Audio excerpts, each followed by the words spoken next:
유연체 정치 시선, 유연하게 삐딱하게.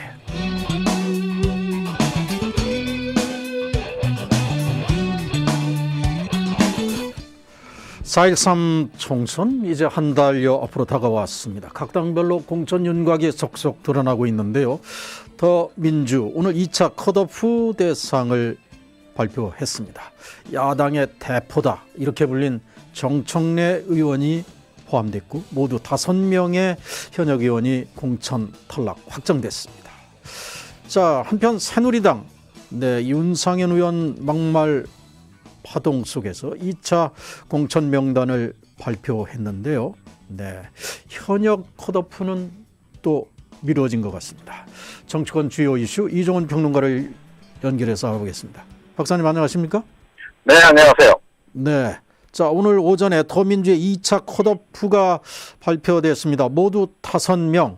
관심의 초점은 정청래 의원이 들어가느냐 아니냐 이것 아니었습니까? 이게 일단 들어는 갔습니다. 네.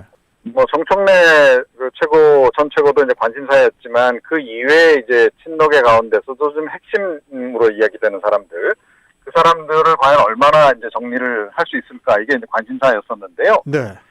그 부분에서는 조금 이제 미흡하다라는 지금 판단들이 지금 나오고 있는 그런 그 상황이죠. 네. 네, 그렇습니다. 그러니까 예를 들어서 이목희 정책위 의장을 비롯해서 국민의당에서 최근에 좀 정리를 해줬으면 좋겠다라고 요청했던 분들이 좀 있지 않습니까? 네, 네. 예, 그런 분들이 이제 정리가 안 된 그런 그 상황이어서 그 부분 관련해서는 앞으로도 계속 조금 논란이 좀 될 수밖에 없는 그런 그 국면이다 이렇게 지금 봐야 될 것 같습니다. 네, 지금 말씀하셨듯이 이 컷오프에서도 그렇고 그리고 오늘 추가로 발표한 단수 추천 지역이라든가 경선자 이 명단을 보면 사실 친노나 86 운동권 그룹이 여전히 그 속에 남아 있는 것이죠, 많이.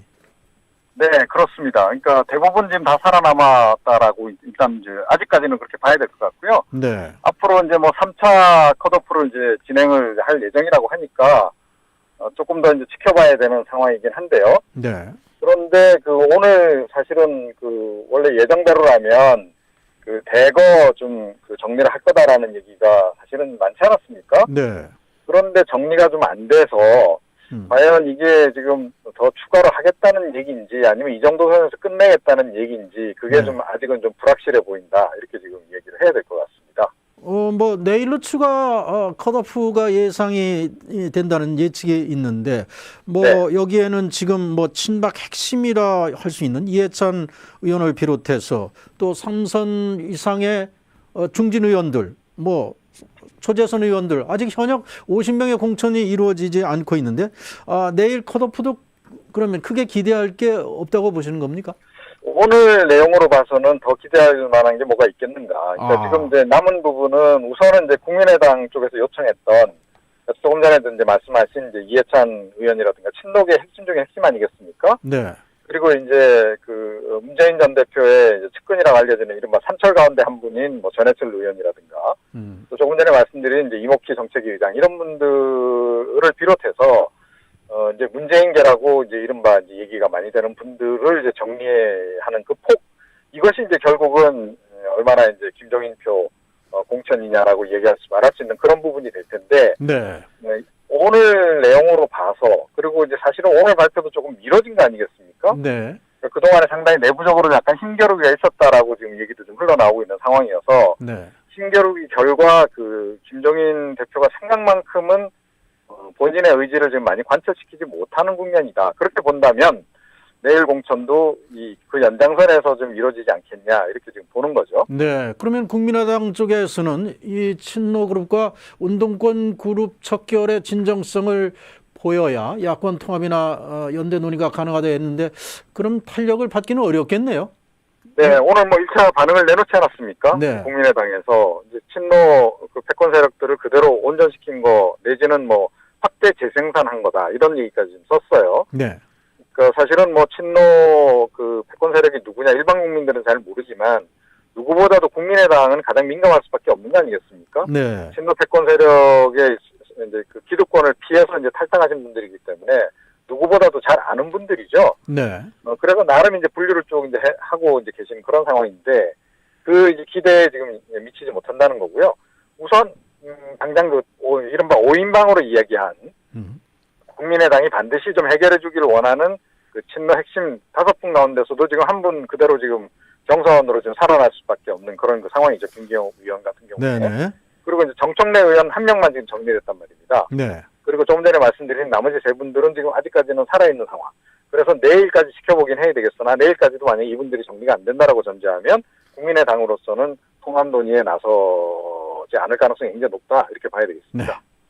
자, 새누리당도 오늘 2차 공천 명단을 발표했는데 뭐 단수 추천 지역 그리고 경선 지역만 있고 현역 의원 컷오프가 없습니다. 이건 역시 윤상현 의원의 욕설 막말 파문의 영향이라고 봐야 되겠죠? 네, 그렇습니다. 당초 그 예정은 2차 컷오프, 그러니까 2차 이번 이제 공천 발표에서 이제 상당히 그 중진들 네. 대거 물갈이가 이루어질 거다 이런 얘기가 있지 않았습니까? 네. 그리고 이제 친노 중진도 일부를 치면서 그러니까 이른바 비주류에 대해서도 과감하게 사실은 좀 이제 그 정리하는 작업에 나서지 않겠냐 이런 이제 관측이었었는데요. 네. 근데 오늘 현역 의원들이 한 명도 지금 포함이 안 됐단 말입니다. 그러니까 간단히 얘기해서 중진들을 아무도 정리를 안 했다는 거죠. 네. 중진들이 지금 이제 남아있는 중진들이 한 27분 정도 되고 그중에 친박들도 지금 꽤 있는 거 아니겠습니까? 네. 그걸로 봐서 그 지금 새누리당도 그 이번 그 파문으로 해서 일단 좀 약간 숨고르기에 들어간 거 아닌가. 그래서 그 내막적으로 보자면 친박계 중진들이 상당히 좀 반발을 많이 하고 있고 그런 상황이어서 그분들이 지금 상당한 그 압력을 좀 넣고 있는 게 아닌가 이렇게 생각이 됩니다. 자, 이렇게 공천 일정에까지도 차질을 쥐고 있는 윤상현 의원의 막말 파동. 윤상현 의원도 일단 공천 여부가 지금 보류된 상태입니다. 자, 비박 쪽에서는 정계 은퇴까지 요구하고 있고요. 이 윤상현 의원 공천 받을 수 있습니까? 예, 그 대목에서 지금 공천을 주도하고 있는 그 윤상현 의원도 뭐 공천을 주도하고 있는 인물 가운데 한 명 아니겠습니까? 네. 그러니까 그 친박계 소장파들이 좀 고민을 좀 하지 않을까 이렇게 여겨집니다. 그러니까 윤상현을 살릴 것이냐 이제 말 것이냐 하는 거죠. 네. 그러니까 윤상현 의원을 이제 그 살린다라고 전제를 한다면 이른바 이제 반발하고 있는 친박계 중진들을 비롯한 그 나머지 비주류들에 대해서 조금 더 그 공천 탈락 부분을 좀 이제 감소시켜주는 면제시켜주는 이제 그런 조치를 취할 수밖에 없는 거고요. 네. 근데 그렇게 갈 것인지 아니면 그 과감하게 그 윤상현 의원을 이제 정리를 하고 간단하게 얘기해서 불출마 선언 같은 걸 하도록 하고 원래 예정했던 대로 이제 그대로 진행할지 이걸 이제 지켜봐야 될 것 같은데 박근혜 대통령의 만약에 의중, 그러니까 이른바 청와대 의중이 반영된다라고 한다면 원래 예정했던 대로 그대로 밀어붙일 가능성이 높지 않나. 이렇게 되면 김무성 대표도 사실은 공천 탈락할 가능성이 굉장히 높지 않나 이렇게 생각합니다. 자, 이와 관련해서 자, 이 윤상현 의원의 막말 파문이 벌어진 다음 날 바로 어제입니다. 어제 현기환 청와대 정무수석과 이한구 공관위원장이 오전에 만났다 이런 얘기가 나오고 있습니다. 네. 자, 이 민감한 시점에 공천관리위원장이 청와대 고위관리를 만났다. 이건 좀 적절하지 않은 회동 같은데 어떻게 봐야 됩니까? 그 파장이 네. 어떻게 미칠까요? 그렇습니다. 결과적으로 보면 이제 청와대가 결국은 공천 과정에 직간접적으로 이제 관여 내지 개입을 하고 있는 거 아니냐. 네. 이런 이제 의혹을 낳게 하기 충분한 것이죠. 그리고 만난 분이 또 보통 분도 아니고 그 현기환 정무수석 아니겠습니까? 네.